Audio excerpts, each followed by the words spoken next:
Alrighty, let's talk about Unicorn Warriors Eternals. I don't know where does Genndy comes up with these damn ideas. I swear for God, it's just unique. It's very unique. He's a unique cat. So, I'll give you the backstory with this. This was supposed to be released on Cartoon Network, but lately Cartoon Network has been kind of cutting itself off, and the guy, the new CEO, which was weird. He was the interim CEO before we got Tom Ashley. Now, when Tom Ashley left because of New Warner Brothers' new company, he is now the permanent CEO. It's been crazy with Cartoon Network the last several years since Christina Miller has left the building.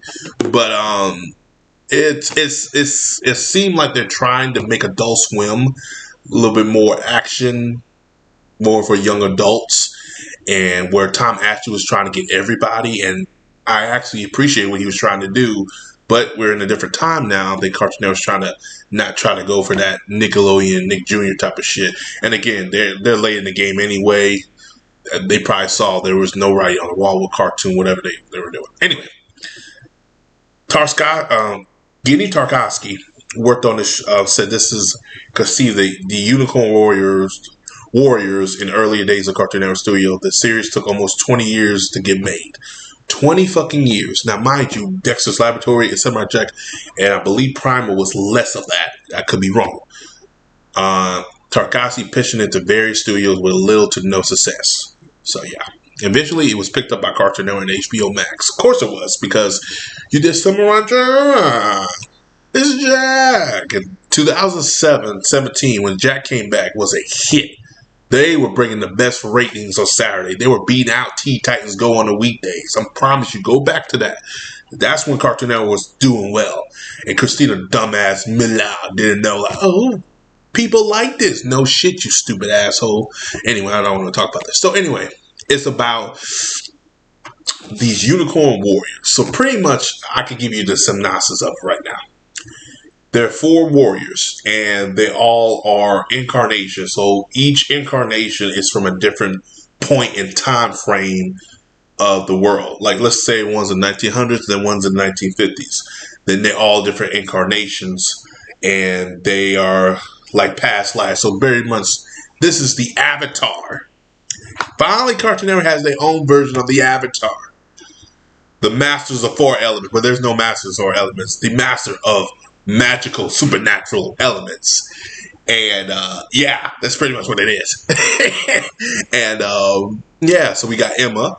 She is the host of Soul Melinda, and her powers is unique. It has a little dark voice, so you don't know if she's related to Aku, or you really don't know. So it's kind of interesting. Alfie is the host of the Soul, the monk, and he's being reincarnated in a child, which is funny.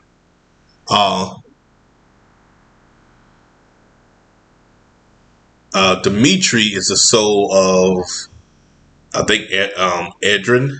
Unlike others, Dimitri managed to retain most of his memories. So pretty much the way it happens, Dimitri is like an elf, magical elf. So each incarnation, he is transformed. The human body takes over. He's transformed with some cool shit. And he's transformed back. He gets all the memories like, oh, shit. He said, Melinda, we're back together. And Melinda's like, I don't know you. Because Emma is still in control of Melinda's mind a little bit.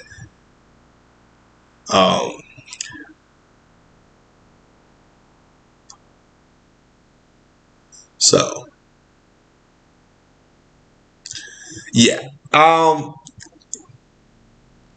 the first 2 episodes, The Awakening, what do I have to say about it? And this is just my quick little review of it. I love it. This is what Cartoon Network needed for years. This is what a show that Cartoon Network needed for a long time. And it's sad, and I keep saying it, it's sad that we are getting it at a time of the network dying. The network is dying. It's no longer the same network anymore. They cut off half their blocks, and people are like, they did this before. Yes, they did it before, but at the time they were experimenting. They're not experimenting anymore. They already know the network is dying. They did it back then to experiment. Now they're doing it now because they see the ratings of the world. Excuse me, the writing on the wall. The network is no longer having that same buzz as the streaming service do. And that's a lot to Christina Miller because she let that network die. When fans kept telling her, no, this is not what they want, they look at it like, well, we listen to the kids. They know what they want. Yeah, the kids know what they want till they move on. The fans who've been fans of Cartoon Network, the ones, the diehards, were telling you for years, this is not the right move. You need 22-minute formats. You need shows that are long. This is that show. This is what they should have got years ago. You know? But they strung boots, you know what I'm saying? And I already said it in my multiple videos before. Christina Miller was the death of Cartoon Network. And I still stand by that. Not no fucking Tom Ashley, not no fucking Stuart Snyder, not no fucking other people, not Warner Brothers Discovery, not David Zaslav. It was fucking Christina Miller. And that's all I have to say on that. And people are like, you're wrong, Johnson. I'm right. And look at the network. It suffered ever since she was in there. And it suffered since she left because people have been trying to fit the pieces back together, but it's a lot of pieces on the motherfucking ground because she was in that goddamn office for a long ass time. She was in there for a minute. But this show brings some light into the dark tunnel of that is Cartoon Network. And I have to say I'm loving it. For the first 2 episodes of The Awakening, Part 1 and Part motherfucking 2, I will give it 8 out of 10. It is enjoyable. If you have not go see it, go check it out. It's getting at its best. We have finally, Cartoon Network has their own version of the Avatar, but supernatural. So, as always, like, subscribe, peace, have a Johnson day. I'll see you guys in the next video.